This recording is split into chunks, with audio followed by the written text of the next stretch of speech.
Welcome to the Using the Whole Whale podcast, where we learn from leaders about new ideas and digital strategies making a difference in the social impact world. This podcast is a proud production of Whole Whale, a B Corp digital agency. Thank you for joining us. Now, let's go learn something. This week on the nonprofit news feed for June 13th. Wow, mid-June, we're doing it. We're talking about the Brookings institution news, president resigning, as well as gun legislation on the horizon. Nick, how's it going? It's going good, George. We have lots of interesting policy-esque related stories today, so we'll dive right into it. The first one is the big news from over the weekend that Brookings institution president John Allen has resigned after national press outlets reported that he was under FBI investigation for apparently undisclosed lobbying efforts on behalf of the government of Qatar.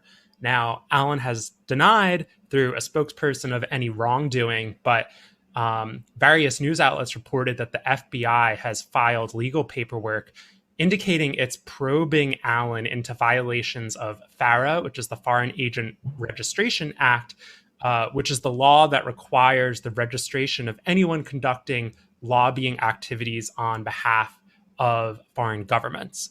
All this news broke last week, and Allen was placed on administrative leave by the Brookings Institution, but formally resigned on Sunday. Allen is a retired four-star U.S. Marine Corps general, had a very, very good reputation in Washington, D.C. The Brookings Institution is regarded as one of the most authoritative, policy-oriented think tanks. It's one of the oldest, one of the most well-regarded, and it is a 501c3 organization. Reporting outlets have highlighted that this is a trend. There's a lot of foreign money and influence in DC policy circles, but it seems like here law enforcement's really cracking down on influence, particularly from wealthy Gulf nations. In this case, it's Qatar. There have been other instances of tracking down attempted influence from Saudi government officials, for example. But George, this is a big blow to an organization with potentially the most significant, the most well-regarded policy organization in DC, which is also a nonprofit. What's your takeaway from this? Yeah, the Brookings Institution is certainly that, an institution in American policy, an institution in sort of understanding how the economics and, essentially policies in the United States work together. And this brings that into question. That's hard because what you're looking at is also an organization that has received, and they say in this, Qatar has long been a financial backer of Brookings. Although, which is interesting, they note that Allen decided in 2019 to stop taking new donations from the country. I don't know what really any of this means. At a high level, if I'm climbing up on the ladder, this looks like a knock on trust and the relationship of nonprofits, policy, and government, and a follow the money. However, it should be noted that all of this is and was, in terms of the money from where Brookings gets their dollars, like that's available in 990s. Like that is far more transparent than other lobbying efforts and dark money moving around. But I think this is a note that, leaders are expected and should be held to a higher standard of ethical operation. And you don't have to look too far, even in just this podcast, where we have talked about the numerous violations that Qatar has had on migrant workers in the bid and construction of hosting the World Cup, which is, let's park that and say maybe not the best idea in the middle of a desert that reaches 120 degrees Fahrenheit in terms of planning. Somebody was paid. It's unfortunate. It's appropriate that he steps down, and I hope that the Brookings Institution can regain the confidence of the public. Absolutely, George. I think you're right. And I think you're going to start to see the FBI and news outlets are now laser focused on this. So if you're an organization with lots of foreign donors, which are not inherently a bad thing. But I think it behooves these organizations to focus on transparency, accountability, and trust building, because quite frankly, there's a crisis of trust, particularly in DC-based think tanks and policy nonprofits that might get caught up in this kind of news cycle. All right. Shall we move into the summary?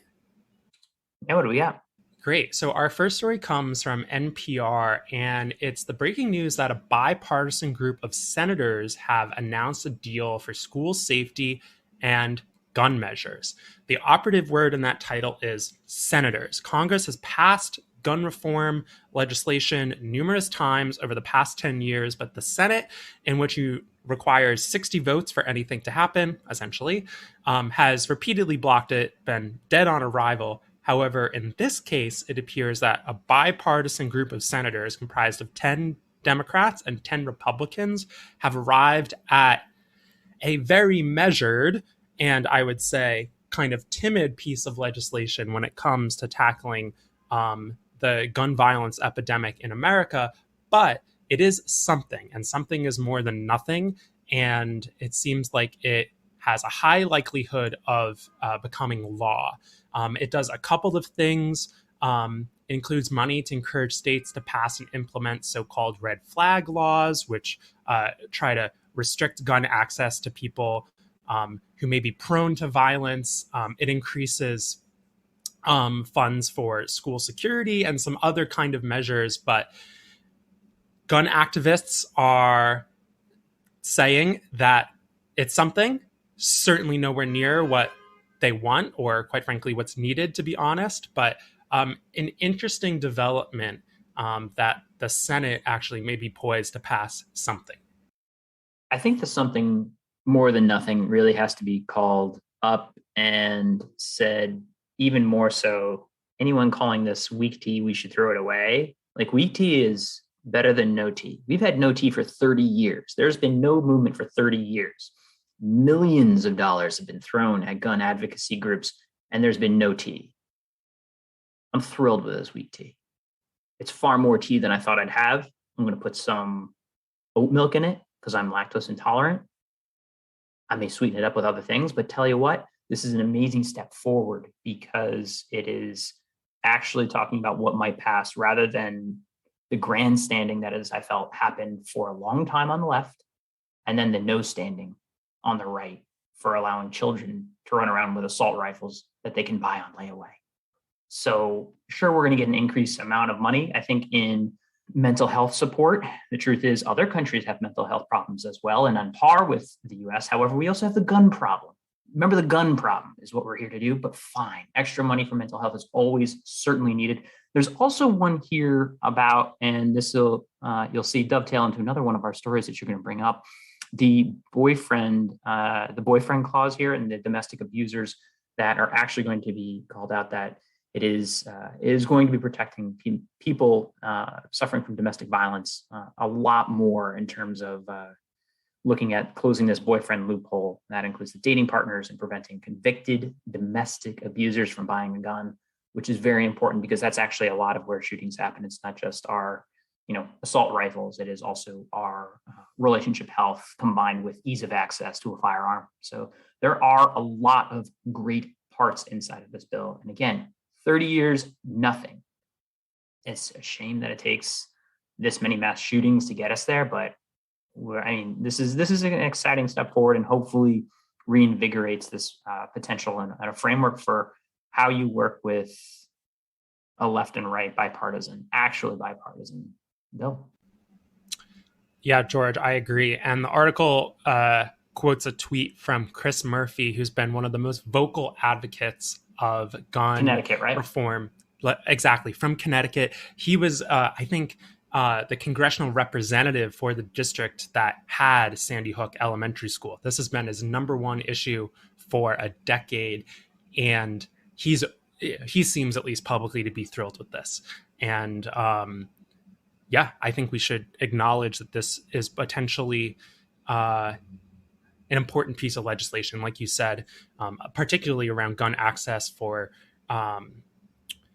restricting gun access to domestic abusers, and a whole sort of other things. So I'm encouraged by this, without a doubt.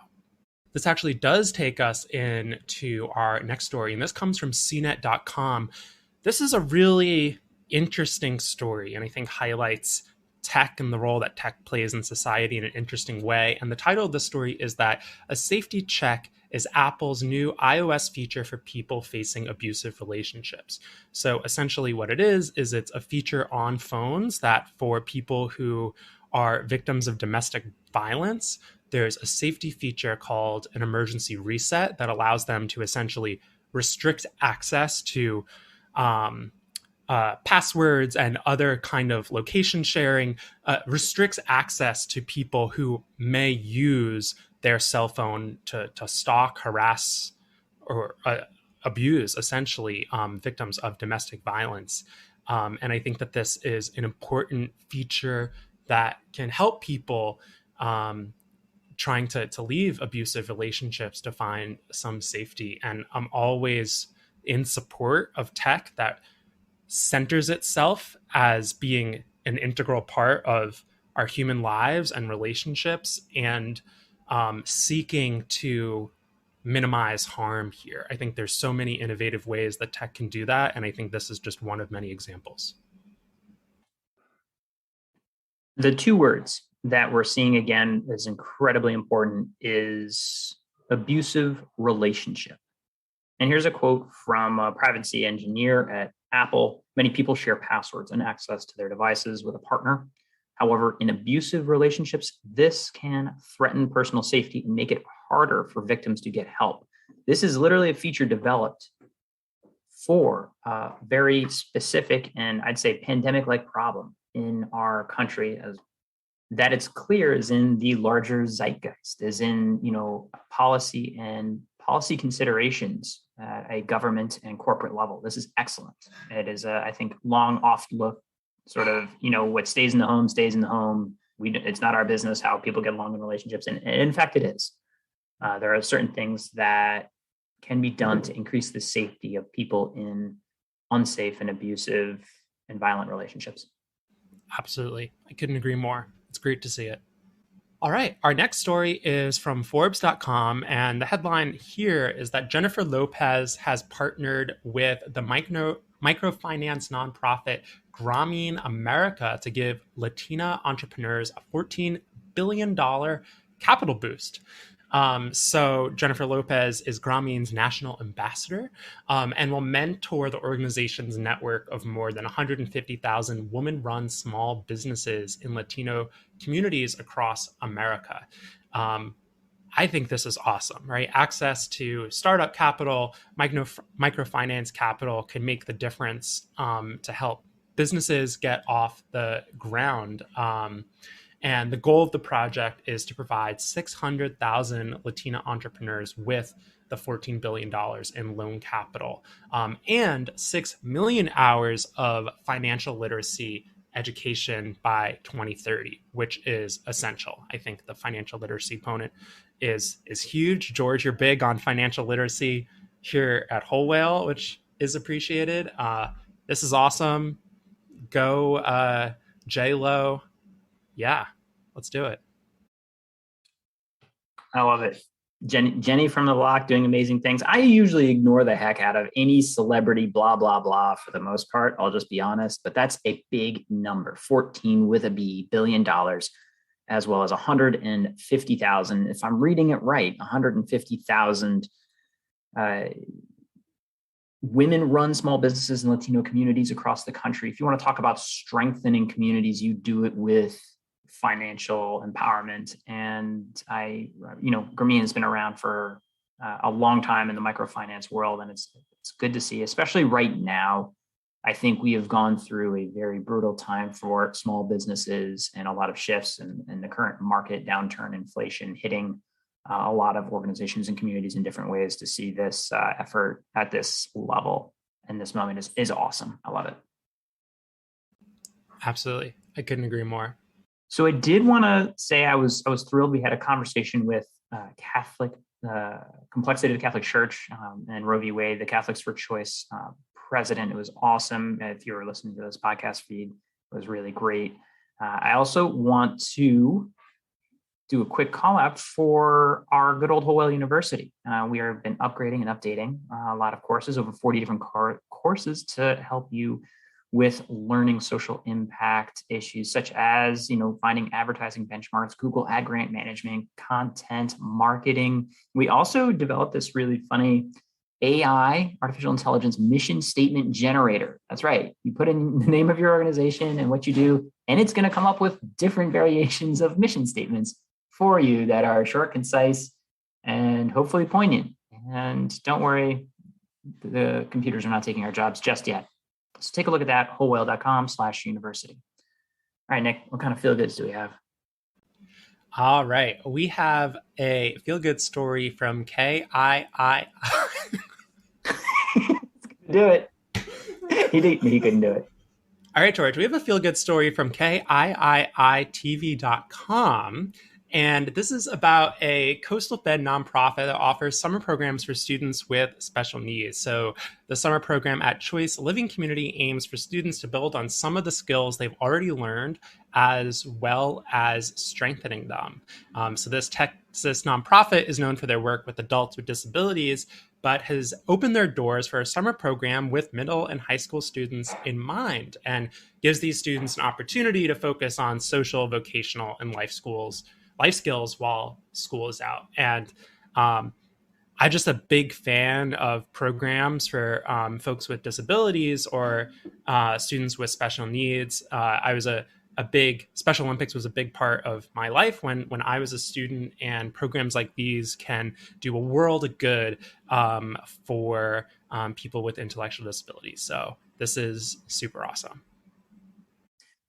I also want to add, because we also have another feel-good story in here, the Kelsey, and the founder, Michaela Connery, was a former guest on the Whole Whale podcast, has actually completed 115 home development in San Jose for inclusive, affordable, accessible homes for people with and without disabilities.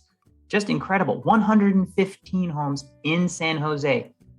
She was able to pull together just amazing sorts of financing to do this, community support, and showing that you can create these types of, and it's really a beautiful building, these types of affordable and inclusive homes in even our largest cities. So bravo, there are good things happening in our country being done by good people. Michaela, bravo, well done. That's awesome. That's a feel-good story. Two great feel-good stories there. All right, Nick. Thanks. Thanks, George. This has been Using the Whole Whale podcast. If you want to keep learning more about these topics and others, head on over to wholewhale.com/university to keep learning with us. Thanks as always to GregThomasMusic.org for his tunes that underwrite our tracks. They're fantastic. Hope you're doing well, Greg. And just a reminder, subscribes really help us on any platform that you listen to us on. Please give a thought to click and subscribe, and maybe even a comment, because we like hearing from you.